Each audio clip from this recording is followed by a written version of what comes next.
കൊൽക്കത്തയിൽ ആർജിക്കൽ medical college ഹോസ്പിറ്റലിൽ ഒരു ഡോക്ടറെ അതിക്രൂരമായി ബലാത്സംഗം ചെയ്ത് കൊലപ്പെടുത്തിയ വാർത്ത നാം ഏവരെയും ഞെട്ടിപ്പിച്ചതായിരുന്നു.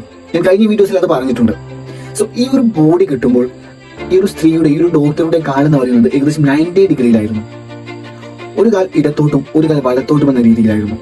സോ ഈ ഒരു ബോഡി അവരുടെ ഫാമിലി ഒന്നും നല്ല രൂപത്തിൽ കാണിക്കാൻ പോലും അവർ കൂട്ടാക്കിയില്ല. അതുപോലെ ഈ ഒരു ബോഡി ഇതുവരെ അവർക്ക് വിട്ടുകൊടുത്തിട്ടുമില്ല. ഇതിനെക്കുറിച്ച് അവരുടെ അമ്മ പറയുന്നതൊന്ന് നിങ്ങൾ കേട്ട് നോക്ക്.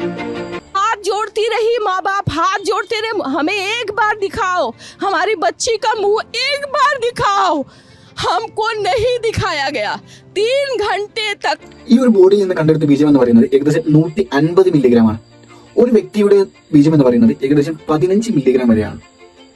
ഇത്രയൊക്കെ അതിക്രൂരമായി വർദ്ധിച്ചും ഇവർ പറയുന്നത് ആ ഒരു ആത്മഹത്യാ ശ്രമമാണെന്നാണ്. എന്ത് കണ്ടിട്ടാണ് ഇവർ ഇങ്ങനെ ഒരു വാർത്ത അല്ലെങ്കിൽ ഇങ്ങനെ ഒരു വർത്താനം പറയുന്നതെന്ന് എപ്പോഴും മനസ്സിലാവുന്നില്ല. മാത്രമല്ല ഒരു മീഡിയാസും ഇതിന് വേണ്ട രീതിയിൽ ശബ്ദമുയർത്തിയിട്ടില്ല.